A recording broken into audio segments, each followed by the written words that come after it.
নেকিতে পরিবর্তন করতে চান?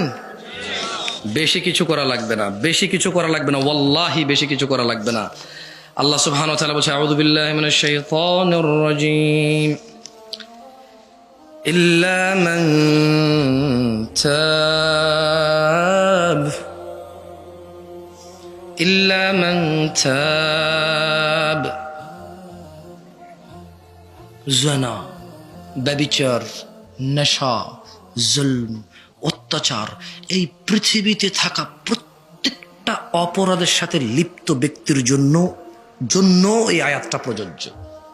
এই আয়াতের বাইরে হিন্দু, বৌদ্ধ, মুসলিম, খ্রিস্টান কেউ বাদ পড়েনি।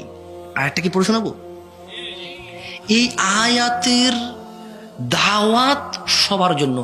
এই অফার আল্লাহ তাআলা কিয়ামত পর্যন্ত সবাইকে দিয়ে রাখছে। যার খুশি আল্লাহর দেওয়া এই অফারের সুবর্ণ সুযোগ গ্রহণ করবে। ইল্লা মান তাব, ওরা ব্যতীত যারা অপরাধ থেকে তওবা করে, ওয়া আমানা, আল্লাহর প্রতি ঈমান আনে। তাহলে অপরাধ যাই হোক, তাব, সে ওই অপরাধ থেকে ফিরে আসছে, এসে আল্লাহর উপর ঈমান আনছে।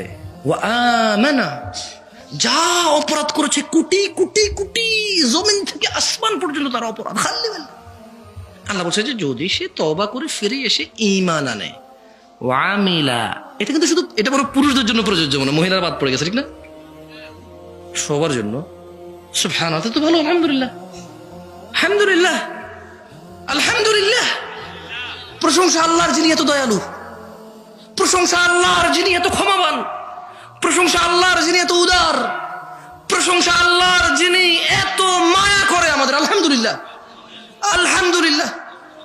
তাহলে ইল্লা মান তাব, অপরাধ যাই হোক না কেন, যে ব্যক্তি এটা থেকে ফিরে আসে, ওয়া আমানা, ঈমান আনে, ওয়া আমিলা আমালান সালিহা, তারপর সৎকর্ম সম্পাদন করে, ফাউলাইকা ইউবাদদিলুল্লাহু সাইয়্যাতিহিম হাসানাত।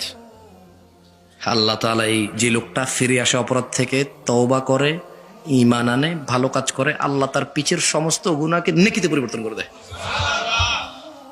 আল্লাহ আমাদের পিছনের সমস্ত গুনাহ ক্ষমা করে দিন এবং আমাদেরকে হারামকে ঘৃণা করার ও হালালকে ভালোবাসার তৌফিক দান করুন। ওয়া আখির দাওয়ানা আনিল হামদুলিল্লাহি রাব্বিল আলামিন, ওয়াসসালামু আলাইকুম ওয়া রাহমাতুল্লাহি ওয়া বারাকাতুহু। সুবহানাকাল্লাহুম্মা ওয়া বিহামদিকা আশহাদু আল্লা ইলাহা ইল্লা আনতা আস্তাগফিরুকা ওয়া আতুবু ইলাইক।